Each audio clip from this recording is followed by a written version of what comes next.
I love the Metal Gear franchise. I really do. I consider it my favourite gaming franchise, and I've been replaying them for about 20 years by now. These games are an absolute masterclass in storytelling, presentation, and cramming in an insane amount of detail that was unheard of video games at the time.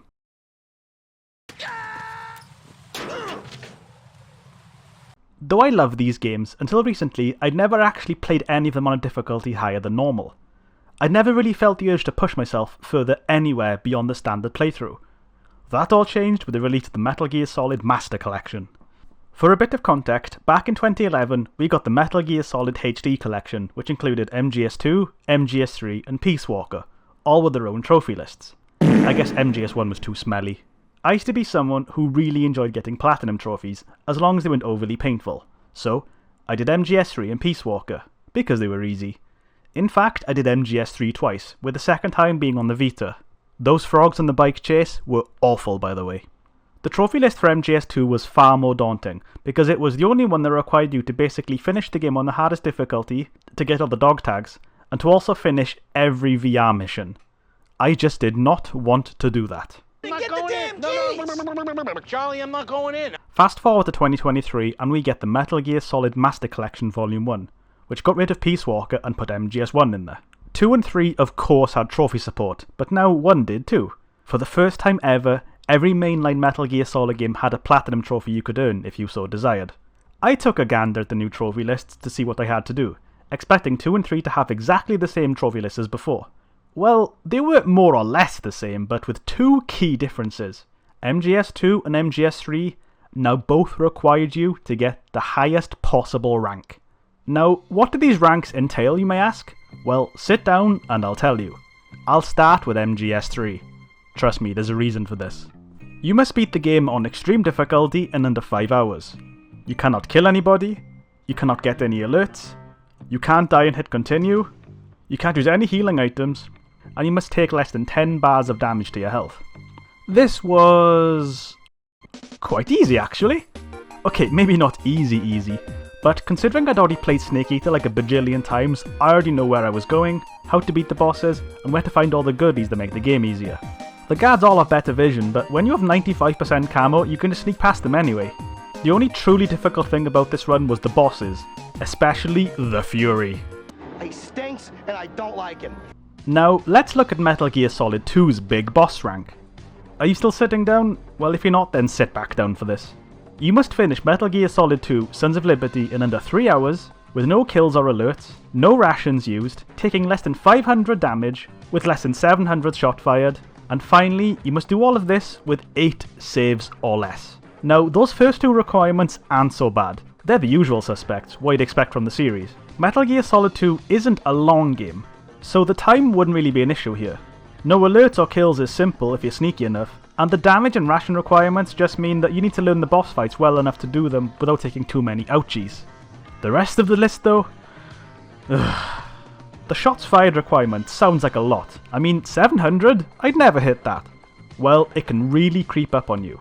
Unless you're some kind of sneaking god, then you're going to be using the M9 a lot, and along the way you might miss a few shots. Add all of these missed shots to all the shots that you do land, including sniping bombs, claymores, ciphers, Vamp, and the 100+ stinger rockets you can hit the rays with. Your count may end up higher than you expected. For reference, I finished the game with about 600. The real kick up the bum of this ranking would be the 8 saves limit. Like I said before, MGS2 isn't a very long game. 8 saves sounds about right, when you know what you're doing. This is where I must remind you that this is extreme mode. Guards are more attentive, bosses have way more health that can kill you in 2 to 3 shots, you have a lot less ammo, you can't use rations, and you can't just hit continue and pick up right where you left off if you die. You can't use the radar either, did I mention that? What fun. I didn't want to do it. It sounded horrible. It sounded like one of the most repetitive, annoying things I could do in a game. I even told my friend over a cooked breakfast that I wasn't going to do it. After about, 2 hours or so, the little tiny man that lives in the dusty corner of my brain started whispering to me, telling me that maybe it wouldn't be so bad. I'd done annoying things before, like collecting all the celestial weapons in Final Fantasy X, completed the national dex in Pokemon Generation 3, or even doing all the mushrooms and Organization 13 data fights on Critical in Kingdom Hearts 2. I'd done annoying things before. Did I really want to sit there having done every MGS game except 2 and 4? The little man was starting to speak some sense, so I finally decided to give it a go. I would earn that big boss ranking.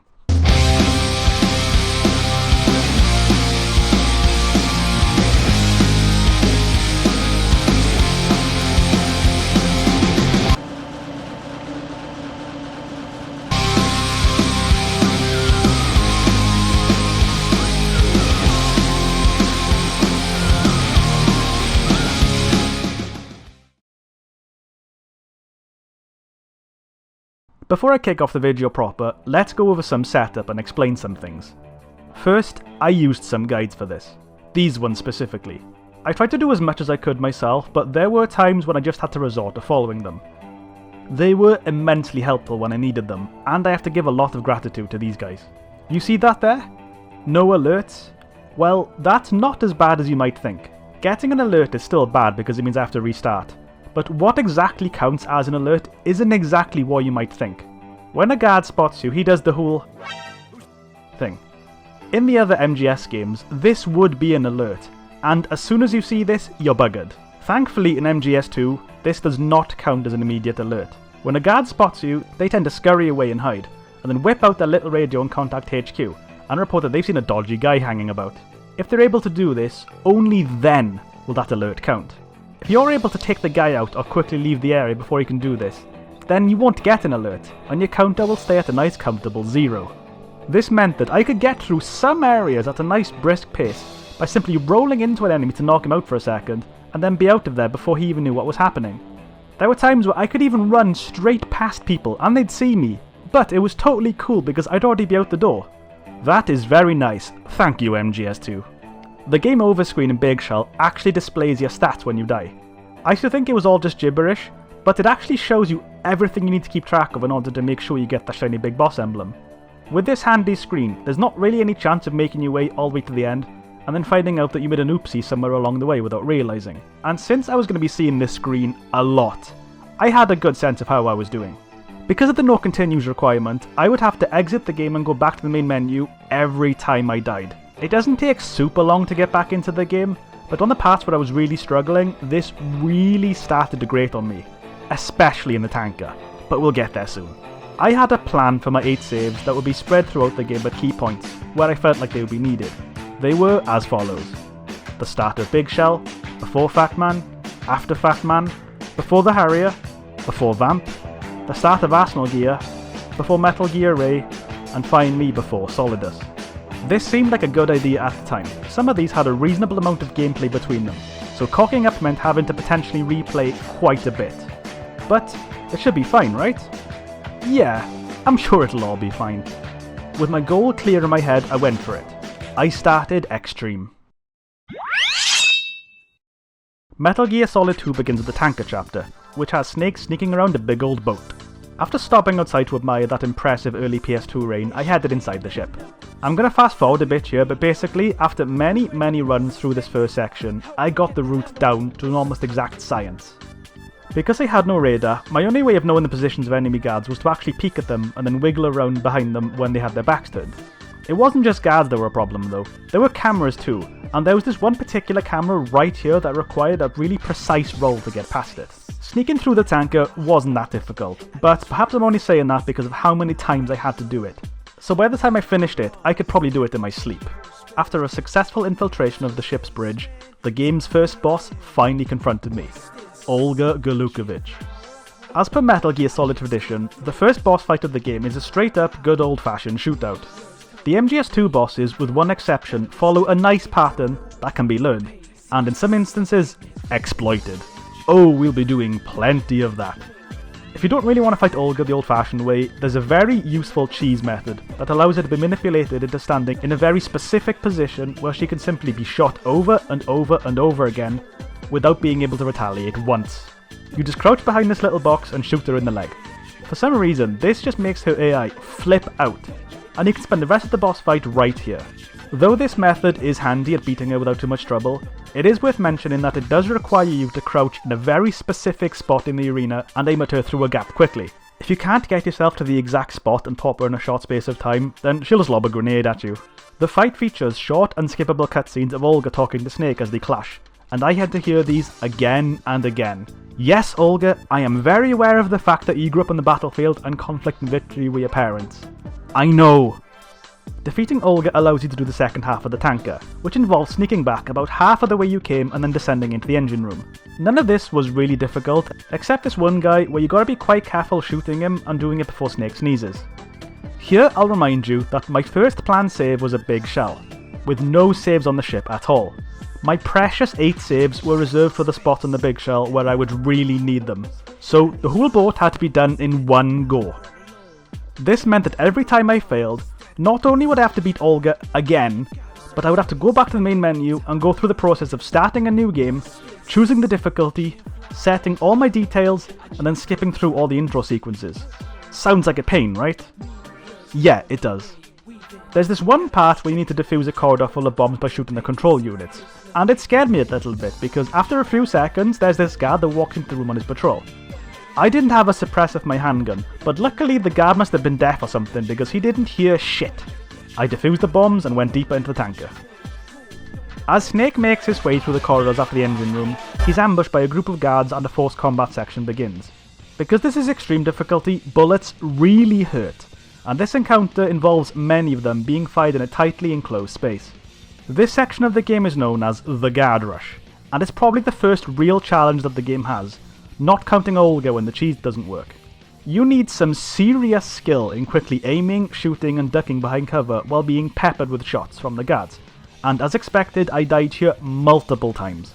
Because I had to clear the tanker in one go, every attempt saw me redoing the entire thing up to this point. At some point, after quite a few deaths, I decided to simply forego any notion of a clean run for a while and hit the continue button on death, so I could practice the fight until I could do it consistently. This decision proved fruitful, as I was eventually able to nail down a pretty consistent method of passing the guard rush. I would just crouch down behind the crate and aim my gun at the positions I knew to be occupied by the guards, and then I would just kind of tap the X button to quickly alternate between a standing and crouching position, until eventually my laser sight would happen to line up with an enemy. At this point I would just make the shot. When the first bunch of guards are taken care of, these 3 stooges just sort of waddle towards you in single file, and don't actually shoot you until they're like right in your face. You can just stand there and pop each one in the head without too much fuss. Easy. And after that, yay, the guard rush is done. Happy with this progress, I proceeded to the next sequence, which involved taking photos of Metal Gear Ray. The end of the tanker section was in sight, and I would finally be able to make my first save. Unfortunately, I accidentally walked right into one of the very easy to avoid Marines in the first room and got spotted. Oh dear. After doing the whole tanker sequence up to that point, again. By the way, did you know that conflict and victory were Olga's parents? I succeeded in once more getting past the guard rush without too much issue, and I finally took the damn photos of Ray that I'd come here for in the first place. Awesome. After skipping a few codec calls, I was finally able to play as Raiden and make save 1, as the plant chapter began. Balin.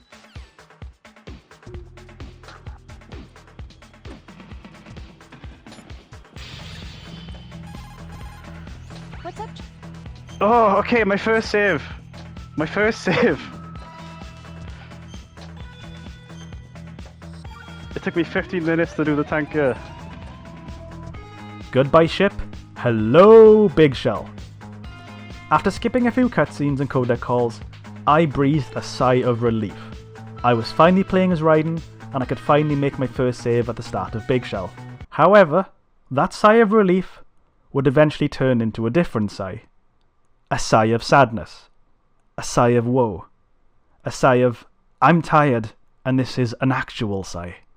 I was all too pleased with the thought of not having to start a new game every time I failed this time. Though I knew for an absolute certainty I'd still be resetting a lot. I was thankful I'd no longer have to redo the entire startup sequence and tanker every time. It was a small personal victory, and it was these small victorious milestones that I would cherish as I plodded my way through Extreme. From save 1, I would begin my journey through big shell struts labelled A to F and connecting bridges, becoming all too familiar with the movement pattern and line of sight of every single guard there. I didn't have a gun at the start, which meant I'd have to either avoid guards entirely by sneaking past them, or by simply punching them in the bum for an instant knockout. I could have made things a bit easier for myself by going out of my way to go to strut F and quickly grab the tranquilizer gun, but for whatever reason, that's only something that really occurred to me much later in the run, by which point of course, I'd already got the gun. Another thing I could have done to make things easier way earlier on would have been putting these 3 guys into lockers before they wake up, so I didn't have to sneak past them every time I got to the elevator. Thing is, I'd already made my first save after passing that window of time, where I could have done it, so unless I wanted to redo the tanker, I would just have to live with it, and deal with these 3 guys every single time I had to go back to this save. Oh well. After making my way to Strut C, a somewhat lengthy bomb disposal sequence began, which involved using a special sensor to locate a bomb, sometimes bombs, in each strut, and deactivate it with a coolant spray. Thanks to the guides I followed, and also just a good old bit of muscle memory, this was a relatively painless experience that didn't take too long to do. Extreme has a lot more bombs compared to lower difficulties, and some of them are hidden in tricky places, especially in Strut E. The new bomb in Strut E was an absolute nightmare to defuse, because someone at Konami had the great idea of placing the bomb on one of the many crates moving about on the conveyor belts in the room. Having to quickly take out all the guards and cameras, locate the bomb and defuse it, all in succession, before the sleeping guards not only wake up, but also cause more guards to come and check up on them because they didn't report in, proved to be a tricky little rascal of a task that I managed to brute force my way through by leaving the room multiple times until I got the bomb in the exact right spot to freeze it. What fun. 10 out of 10. When all the bombs were defused, I had to face the first boss of Big Shell, Fortune. Fortune, fortunately, was easy. If you equip a box and simply run left to right at the bottom of the room, you can just dodge everything she does. All you really gotta do is keep this going until the fight ends, and you can move on. Easy peasy. However, shortly after Fortune was the real first boss of Big Shell. This one guy.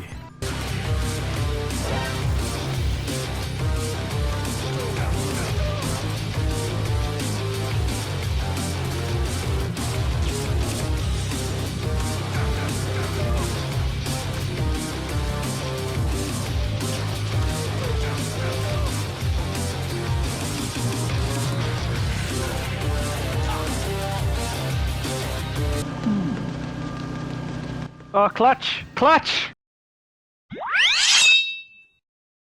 Because I didn't really want to do all of that again, in case I failed against Fatman, I decided to make my second save here.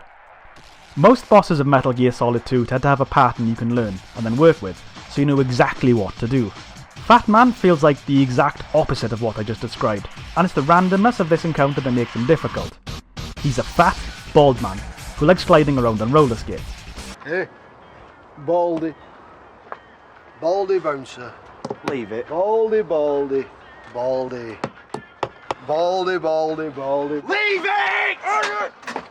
The fight always starts off the same way, with him planting 2 bombs that need to be defused, followed by a chance to knock him down early and get a headshot on him. Just shoot him in the skate, he'll fall down, and you can pop him in the face. What follows afterwards is a tense, Looney Tunes-esque farce of chasing after him and trying to shoot him before he can stop to plant even more bombs that must be defused. Due to the lack of any radar, he can be quite difficult to track if you lose sight of him, and the limited amount of ammo your guns have on Extreme means having to run over to the respawning ammo boxes in the area so you can restock. Fatman seems to just skate around wherever he damn well pleases, and losing sight of him can have disastrous consequences. If you leave him alone too long, he'll plant more bombs, which can easily overwhelm you if you let them pile up. He can plant like 5 bombs and then stop the timer while you don't even know where he is. If it isn't him killing you, it's the bombs. You really are a fat bastard.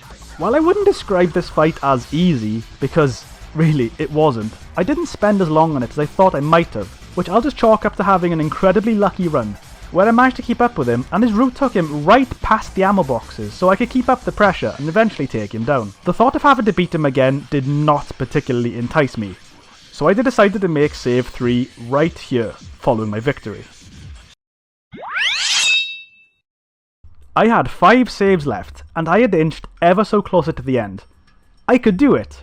I would do it. Little did I know that the worst was yet to come. Following my victory against Fatman, I had quite a bit to do before my next planned save. The stretch of gameplay here involved me going to Strut F to grab an AK so that I could infiltrate Shell 1 in disguise. When inside Shell 1, I had to go down to the bottom floor and grab a microphone in this computer area full of guards walking near each other, in close proximity. With the microphone obtained, I had to go back up a floor and drag a guard over to this retinal scanner to enter the room I needed to be in. Inside the room were lots of hostages, and the one I needed, Ames, was identifiable by his mullet. All you gotta do is look for that mullet and you're fine. You can also trip over the legs of the hostages in this room, which also removes your disguise. I know this because it happened to me. Ugh. After a bunch of cutscenes and codec calls, you need to escape Shell 1, which is now under a mandatory caution. This part right here is where I struggled, because exiting Big Shell involves having to get past multiple guards and also a hallway full of cameras. This was one of those sections of the game where, with the benefit of hindsight, I could have made it a lot easier for myself. The most efficient way of doing this would have been to simply grab the handgun suppressor in strut F beforehand, and then quietly shoot all the cameras during the infiltration, which would of course render them useless during my escape. Unfortunately, I completely forgot to grab the suppressor, and I had to contend with the cameras every single time. Luckily, I had chaff grenades I could use instead. These things are on a timer though, so I had to make sure I took out all the guards before the timer ended and get the hell out of there. I failed at this multiple times, and because the location of Ames changes every time, this meant a lot of bumming around in the hostage room until I found the right guy. My eventual success in leaving Shell 1 led me back to strut F to grab the sniper rifle. Oh, what fun I would have with this thing. With my arsenal of guns a bit bigger, I then had to skedaddle over to the Shell 1-2 connecting bridge for the game's first sniping section. The nice one, the one that wouldn't cause me so much grief. This involved having to shoot multiple little control units in order to make the bridge passable. If I didn't, then the bridge would blow up if I tried to cross it. We don't want that. These control units were hidden all around the place. Some were easy to find, while others took a real bit of nosing around. It wasn't difficult, and I did manage to do it my first try by taking it slowly. It's nice and chill, and you can take as much time as you want. With that out of the way, it was time for the Harrier boss fight, and with it, I could make save 4. Now, this is the point where my run became wonky. Not too long after this, things started to go wrong, and I'd have a bad time. We'll get there. The Harrier fight seems scary at first. It's fast, hits hard, and destroys half the arena as it goes on. Its rockets can absolutely melt your health if they connect, and standing in the wrong place at the wrong time spells instant doom. I also kept running into the fire over here like an absolute pleb and kept burning to death. Don't do that. The fight itself wasn't so bad though. The more I tried, the better I understood the fight. Unlike the Fatman fight, the Harrier is actually quite easy to keep up with, and you can respond to wherever it throws at you. I reached a point where I could melt almost 50% of its health within the first minute or so, and it wasn't long before the Harrier went down. Cool. After that was some good old-fashioned obstacle coursing across a destroyed portion of Big Shell, and then a little bit of cheeky remote missile guiding. Move out the way, you fat fuck. Nothing too strenuous, and actually quite relaxed compared to the rest of the game. By now, I was roughly at the halfway mark of Metal Gear Solid 2, and was actually feeling pretty good about myself. I'd done good. I'd struggled a bit on a few key sections, but I'd persevered on with a clear goal in mind, and I knew that I wouldn't have to repeat any of what I'd already just done. No more Olga, no more Fatman, no more Harrier. Nice. Just ahead of me lay the first Vamp fight, which I'll refer to as Vamp 1. Not gonna lie, I wasn't super confident going up against Vamp here. I'd seen the cheese method, but I hadn't yet tried it myself, and I didn't really want to do the Harrier again. I made save 5 right here, thinking it was a great idea. Remember what I said at the beginning of this part? Now, this is the point where my run became wonky. Not too long after this, things started to go wrong, and I'd have a bad time. Well, here's where the wonk begins. As it turns out, Vamp is actually incredibly easy with the cheese method. He's actually the easiest boss of the game. However, I didn't know that at the time, so with my save before this fight, I carried on. Now, my plan was to make save 6 right as I got to Arsenal gear a bit later. I knew that part of the game would really start to push the boot up my ass, so I had to get there and firmly plonk down my 6th save. However, getting there involved even more stuff I needed to get through. MGS2 was a PS2 game, and if there's anything you should know about PS2 games, it's that they loved having swimming sections. Some were fine and others were not as fine. Thankfully, MGS2 swimming controls were no issue, and the process of swimming to the next area wasn't a problem at all. Not having a radar made it a bit annoying because my sense of direction isn't always the best, but I sort of memorised the route. The real problems began as soon as I met Emma, also known as EE. Upon my meeting of EE, my absolute least favourite part of MGS2 would begin. The Escort mission. On paper, this part of MGS2 isn't that bad. While holding her hand and moving about 1/3 of your usual speed, you have to escort EE through multiple areas until you reach the end. which involves swimming back the way you came, with EE having a drastically lower O2 gauge that requires more stops for air, going through some rooms with guards patrolling, and then finally a lengthy sniping section. I hate this part. Raiden must stay in one location whilst EE slowly makes her way across the oil fence alone, covering her with a sniper rifle. Along the way there are claymores to destroy, guards to pop in the head, and floating drones to blow up. If EE hits a claymore, it's an instant game over, and if the guards are drone spotter, they're just gonna fill her holes. No, that came out wrong. They're gonna fill her with holes.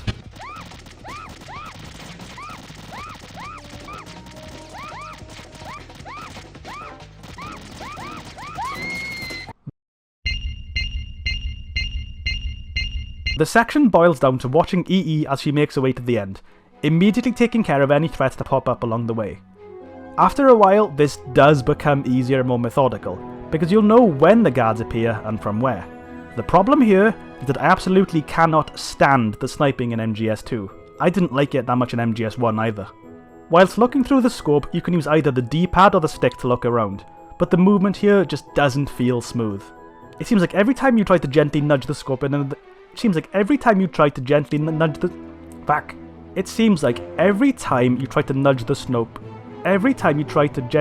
the scope in another direction, just a little bit, it will instead jump slightly in that direction, rather than slowly moving towards it. This can make trying to shoot things in very specific locations a bit of a nightmare, because you're zoomed in trying to line up your shot and simply cannot get it right, because the damn reticle is just jumping all over the damn place. You just kind of gotta fumble around until you're lined up. Now, was it a skill issue? Are the sniping controls perfectly fine and I'm just terrible? Perhaps. Maybe. I'll admit that. Yeah, sure, why not? There's also the fact that you need to take pentazamin to steady your aim. EE reaches the end of the oil fence, Vamp jumps out of the water like a shark, and grabs EE, taking her hostage. I'll be referring to this encounter as Vamp 2. This part right here is where my sanity would slowly begin to fold in on itself, and my mind would curl up into a little tiny ball. While Vamp is holding EE hostage, her health will drain. When it reaches 0, EE of course dies. And that of course means a game over, because of course it does. Failing here would mean having to redo Vamp 1, the swimming, and then the entire escort mission again. Success would mean progress. Did I succeed? Well, remember how I just spent a whole paragraph explaining why I don't like the sniping in this game? This is why. I just could not line up my shots with Vamp consistently. I tried. I really tried. But the fiddly aiming controls made trying to hit Vamp an absolute struggle. When Vamp 2 begins, Raiden is automatically lying down on the floor, and you can try to get a few shots on him from there. You can hit him anywhere he's exposed, and most guides advise you to hit him in the leg. I tried that, and I just couldn't do it. He has a habit of moving Emma side to side, so you need to change leg, and it's possible to hit Emma by accident and make her health go even lower. So I wound up just aiming for his head, because he doesn't really move it that much, and also the hitbox also extends just a bit into the air above it, so I could at least hit him there more consistently. Unfortunately, there are not enough bullets in the sniper to take him down from the starting spot, which means a short little run to the respawning ammo box. Any time you spend not shooting Vamp, EE's health will drain. I should also mention that her health from the initial walk across the oil fence determines how much of it she has going into this part. So you basically need to do all of that before part flawlessly, and make sure she doesn't take too much damage to even stand a chance here. If she gets murked on the way here, this part is way harder. I failed so many times here, and every single time I cocked up, I'd have to redo everything from the Vamp 1 save. As you can imagine, this got old incredibly fast, and I was getting sick of it. I didn't want to fight Vamp 1 again. I didn't want to do all that swimming. I didn't want to lead Emma all the way here just so I could fail again. It was at this point that the tiny little man that lives in my brain made a suggestion. Why not go back to save 4 and redo the Harrier, and then all the stuff after it? But instead of making save 5 at Vamp 1, push on a little bit further and make a newer, better save 5 at the sniping section. I agreed with the little tiny man. That did sound better. Redoing the Harrier was easy enough.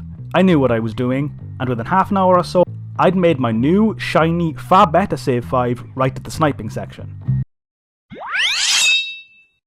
Now, if I cocked up the sniping, I could just immediately restart it. Cool. After a few more attempts at trying to take out Vamp 2, I finally did it. I went on my merry way, taking great pleasure in knowing I wouldn't have to do that again. I had done my least favourite part of the game. Even if the parts after this were more difficult, I at least wouldn't have to sit through having to slowly walk Emma, watch her bumble across the water, and then see Vamp's stupid dumb face anymore. I could finally progress. There was a bit more walking to do, but Big Shell was practically empty now, and I would soon be at save 6. I was back on track and ready to crack. Unfortunately, something terrible happened. In the very next room, I somehow ran into the one guard that had stayed behind. This absolute prick of a boy, who wasn't even paying attention to his duties because he was listening to music, saw me.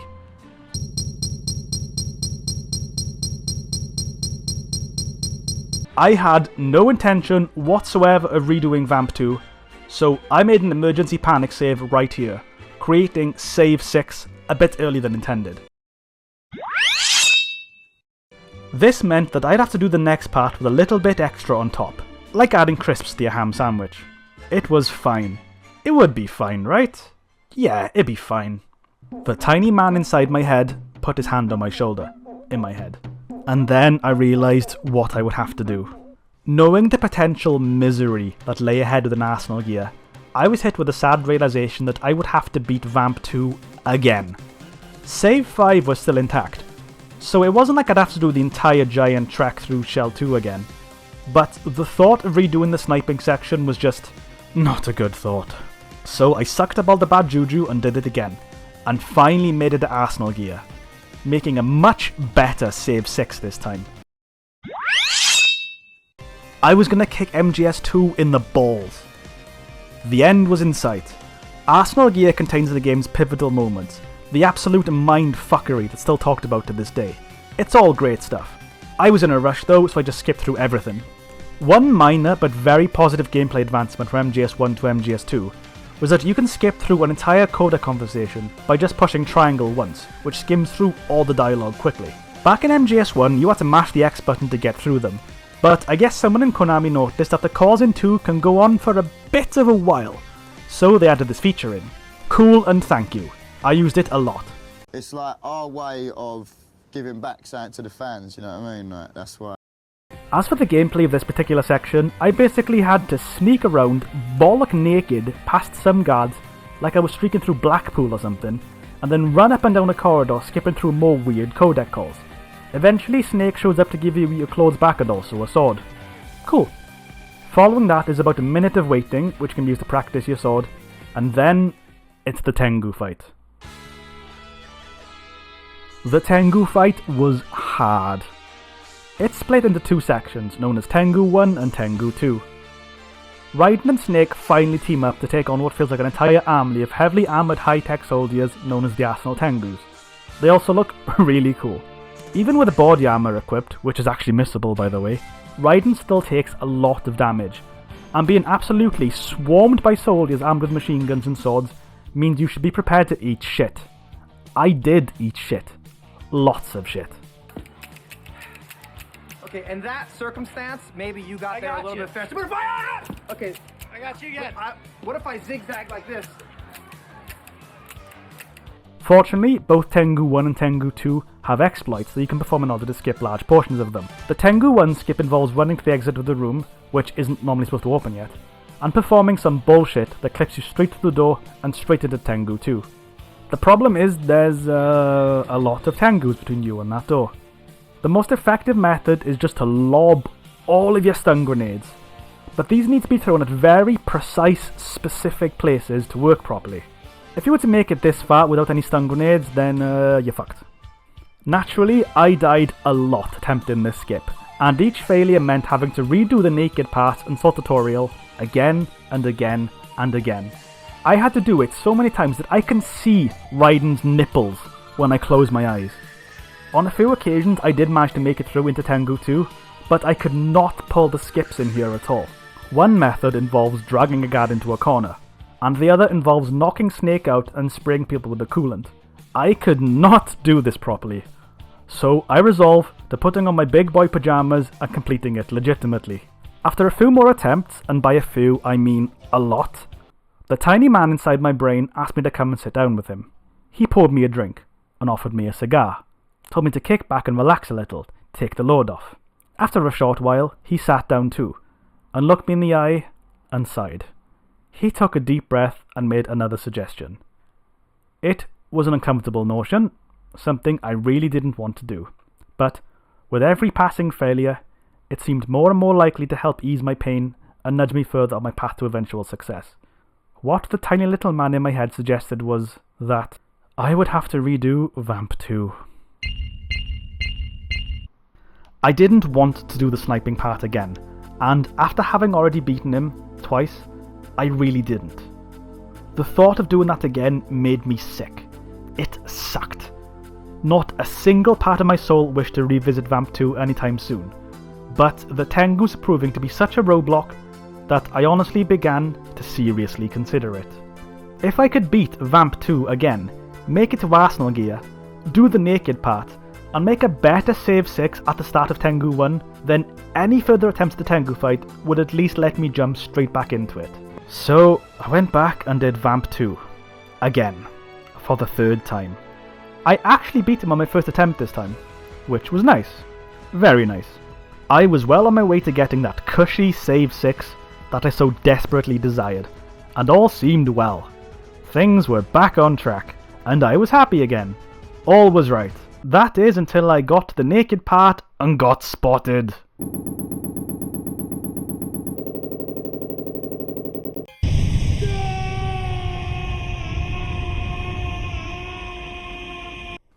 I felt my soul deflate.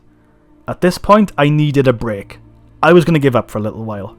My hatred for Vamp had ballooned. Fuck this guy.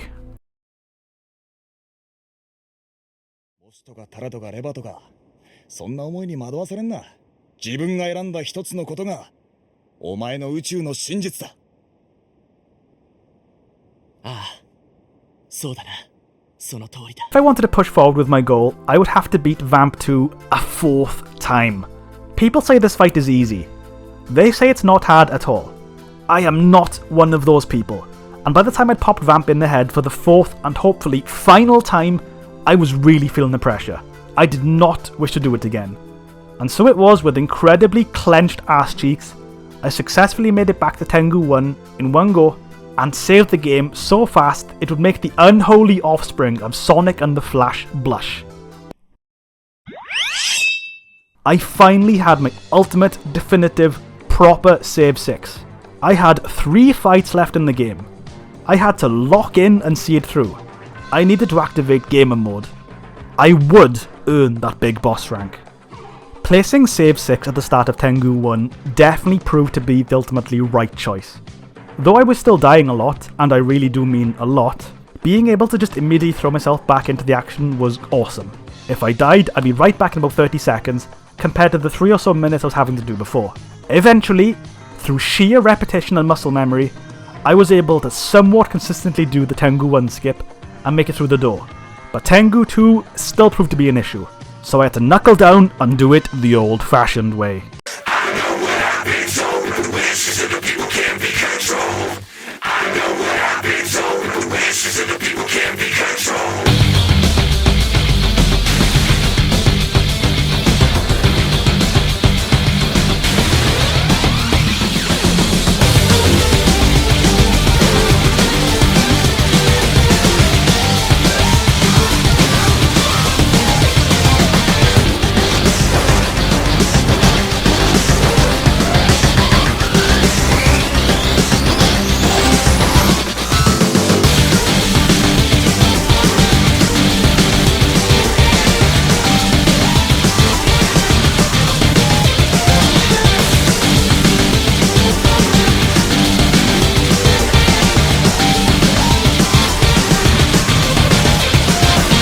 Find something to believe in and find it for yourself. And when you do, pass it on to the future.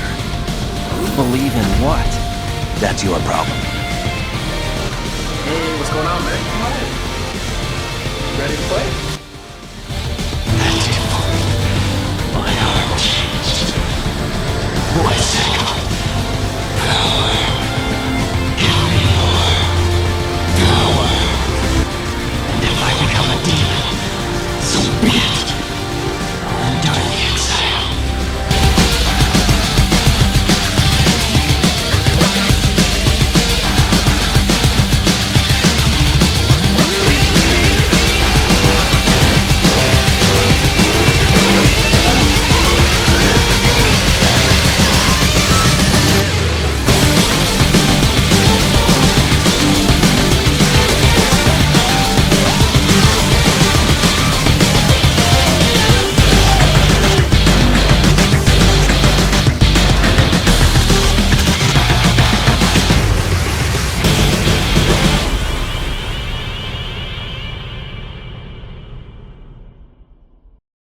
Snake is an absolute machine at mowing the Tengus down, and honestly does most of the work himself.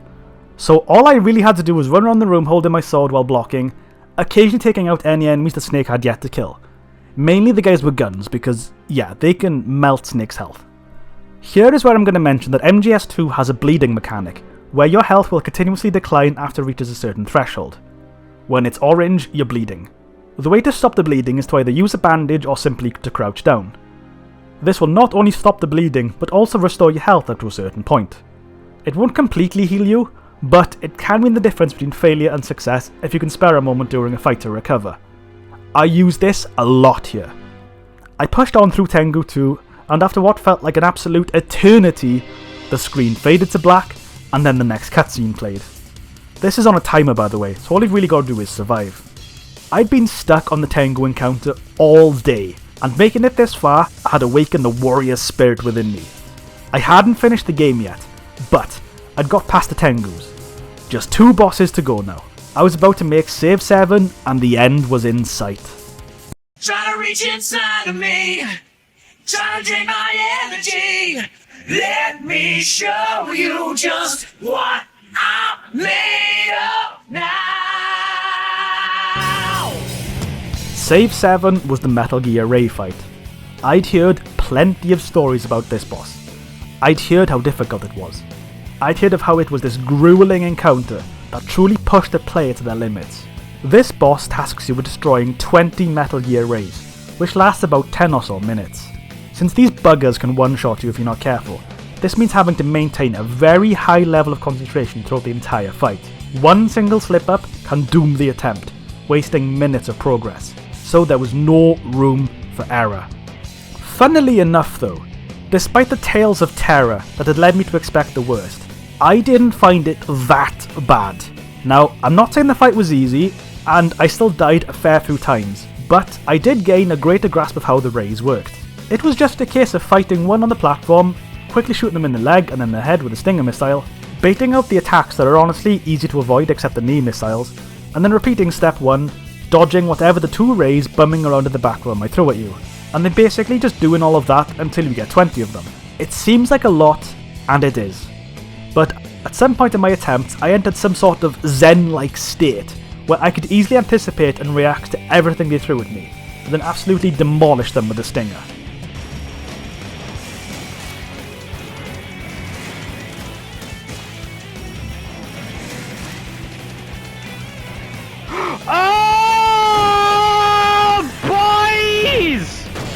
Eventually I got there. With the final ray defeated, it was time for save 8, and I had one final choice to make. Following the ray fight, you are prompted to save the game. I had to really think about this, because there were just 2 hurdles left until I achieved the big boss rank. The infamous torture sequence and the Solidus boss fight. If I were to save here when prompted, my ray victory would be immediately preserved, but I would have to do the torture and Solidus fight in one go. I was aware that the button mashing requirements to pass the torture sequence had been toned down from the finger-destroying experience of the original PS2 release, but I still wasn't entirely sure if it would be so easily done, and if I were to fail, it would mean having to fight Ray again, which, yeah, I didn't really want to do. The tiny little man in my head tried to suggest the best course of action, but I didn't listen. Fuck it. I'll just do it. I do the torture sequence and then just make my final save on Solidus. With my shaky hands still a bit sweaty from the rays, I mashed that triangle button like my life depended on it. If I failed this, I'd have to do the rays again.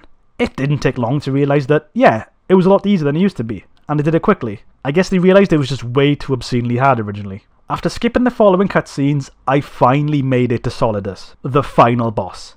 It was time. Time to finally finish Metal Gear Solid 2's big boss run. Time to make save 8. Time to win.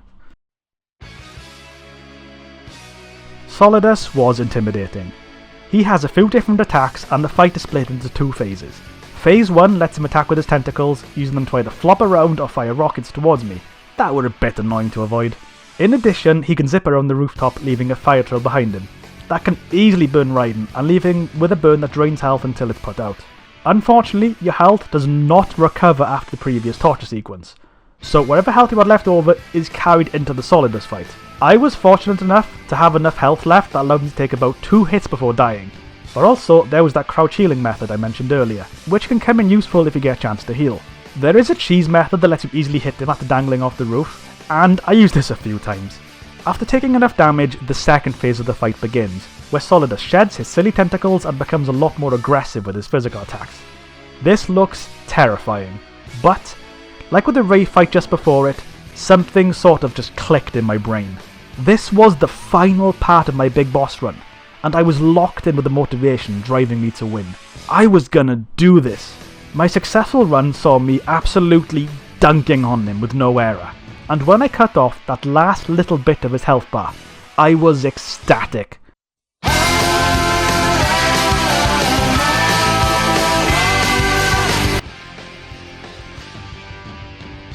I was victorious. I had finished the run, and the big boss emblem would be mine. At least in theory anyway, because I still had to sit through some unskippable cutscenes and the end credits, which all eat into the playtime. Even if I'd beaten Solidus in under 3 hours, if these credits went over it, I'd be fucked. Based on the stats I'd been seeing throughout the entire run, I was confident that I would do it. I hadn't killed anyone, I got no alerts instead of mandatory ones, my ammo count was about 600 following Ray, and my damage total was well below even the halfway mark. I'd satisfied the requirements, but couldn't shake the uncomfortable possibility that something along the way could have gone wrong without my notice, and I was going to see a different rank on the results screen. I sat through the credits with nervous anticipation, and when the results screen finally came on, I held my breath until I saw it. Yes! Yeah! Yeah! Yeah! Yes! Yes! Oh! Boys! Oh, boys! All the boys! All the boys are with Big Boss! All the boys are with Big Boss! Oh, oh fuck! Right there, in all this pixely red glory, was the Big Boss emblem. I had done it. After days of repeated attempts, probably hundreds of deaths, going through the same areas so many times that I could do it with my eyes closed, I'd unlocked the Big Boss emblem. I'd finally done it. I hadn't yet got the platinum, but honestly everything else would have been easy. Achieving Metal Gear Solid 2's Big Boss rank felt like some sort of spiritual, religious awakening. Honestly it did. It was so hard. By making it through this absolute Sisyphon task, I felt like I had ascended to another plane of existence. Hours upon hours spent in the game, granting me an intimate familiarity with MGS2's inner workings. I knew what to do, I knew how the guards work, I knew where they went, I knew the exact times I could run past them. I knew everything. I felt like Neo in the Matrix, having gained the powers of the One, and the ability to bend the game to my will. There's a special kind of satisfaction to be found in mastering something like this, and though the journey to that final result screen was fraught with failure, rage, and just sheer annoyance, it was all worth it, because I emerged on the other side as not only a better player, but a better person. I learned the value of dealing with seemingly insurmountable walls and the frustration that inevitably comes with it. I learned how to keep calm under pressure, and most importantly of all, I learned how to simply sit back and bask in the immense joy of getting to watch Vamp fall into the ocean dead over and over again. I don't know if this would have been harder or easier than doing all the VR missions. Maybe I'll try and go back and do those at some point. If you've made it this far, then thank you for watching. I had an intense experience in earning that Big Boss rank, and I just wanted to share it with anyone who might be interested. If you've done this run yourself, then please let me know down below what you thought of it. Or even if you hadn't done it, let me know, and whether or not you're thinking of doing it, or if you just don't really want to and seeing this was enough to put you off. Maybe I'll inspire you. Who knows? Have a great day.